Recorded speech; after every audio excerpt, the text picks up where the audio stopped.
શ્રી રામ જય રામ જય જય રામ, શ્રી રામ જય રામ જય જય રામ, શ્રી રામ જય રામ જય જય રામ, શ્રી રામ જય રામ જય જય રામ, શ્રી રામ જય રામ જય જય રામ.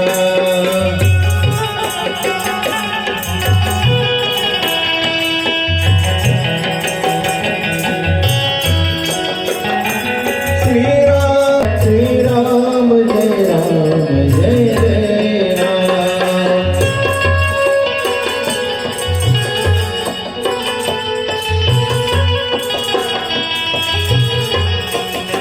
ઓ શ્રી રામ જય રામ જય જય રામ.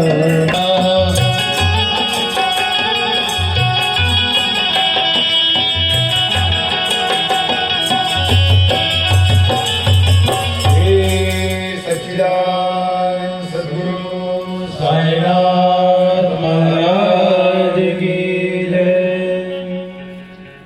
તો આપણું બધાનું પરમ સદભાગ્ય કે આવા સંતો મહંતોના પગલાં જ્યારે ધામમાં પડે, અતિથિના સ્વરૂપમાં આવે, તો એ આપણા બધાનું પરમ ભાગ્ય છે.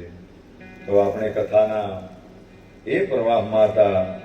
એ સપ્તશૃંગી માતાજી નો પૂંજારી જ્યારે શિરડીની અંદર ગયો અને પરબ્રહ્મના અવતાર એવા સાંઈ બાબા સાથે એમની અન્યોન્ય દ્રષ્ટિ મળી, તો પહેલા તો એમનું ચિત્ત શાંત પડી ગયું, ચિત્ત શાંત થઈ ગયું અને અંદરથી પ્રેમ ઉભરાયો.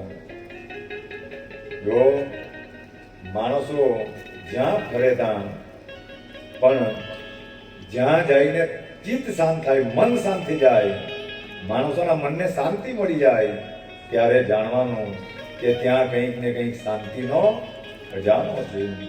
તો એ શાંતિનો ખજાનો શિરડીની અંદર જ્યાં સુધી હતો, આજે નિમ હયાત ની મળે તો પણ જે વચન આપી ગયેલા કે હું નહીં રહીશ તો પણ મારા હાડકા સમાધિમાંથી બોલશે, તમને પ્રેરણા કરશે, માર્ગદર્શન આપશે. તો એ શિરડી આજે પણ ત્યાં બાબાનું વચન જે તે સમયે બાબા આપી ગયેલા કે એક સમય એવો આવશે કે આ શિરડીની અંદર ભક્તો કીડિયારાની માફક ઉભરાશે. તો આજે આટલા વર્ષો પહેલા બાબાએ વચન આપેલું કે આજે સાર્થક છે, આપણે બધા જોઈએ જ છે. અને એમ તો મૂળ તો બાબા નિરાકાર હતા, કારણ કે એમને એમના માય બાપનો કોઈ પણ ઉલ્લેખ મળતો નથી. નિરાકાર અયોની જ, એમને કોઈ પણ યોનિથી જન્મ લીધેલો નથી. તો ભગવાન જેમ નૃસિંહ ભગવાન એ થાંભલાની અંદરથી પ્રગટેલા, એવી રીતે ભગવાનના અવતારો એ પણ આ જગતને જાણવાની દે કે એ ક્યાંથી આવ્યા. કારણ કે આ જગત તો એ તો શંકા કુશંકા કરનારું, દરેક કાર્યની અંદર આ જગત શંકા કરે. જેમ આપણે ગણીને પૈસા કોઈ જગ્યાએ મૂકેલા હોય, મૂકીએ અને કોઈને આટલા આત્મવિશ્વાસથી ગણેલા હોય તો પણ પાછી અંદરથી શંકા જાગે કે એકવાર પાછો ગણી લે. તો આવી શંકાને કુશંકા કરનારો આ સમાજ છે. એટલા માટે આવા સંતો જ્યારે પ્રગટે, આવા સમર્થ જ્યારે પ્રગટે, તો એ કોઈને પણ જાણ થવા દેતા નથી કે એમના માતા પિતા કોણ છે. તો એવા એ અયોની જ હતા, નિરાકાર હતા, નિર્ગુણ હતા.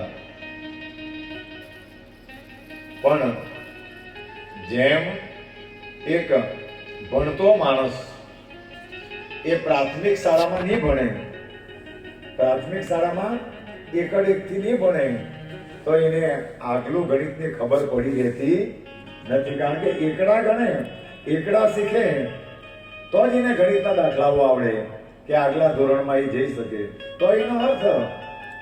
નહીં તો એકડા જો નહીં શીખેલો હોય અને એમના કોલેજમાં એડમિશન આપી દેવામાં આવે તો એને ત્યાં કઈ સમજ પડી શકતી નથી. એવી જ રીતે માણસો જ્યાં સુધી સગુણની ભક્તિ નહીં કરે, સગુણની ભક્તિ નહીં કરે ત્યાં સુધી એને નિરાકારમાં નિર્ગુણમાં ખબર પડી રહેતી નથી.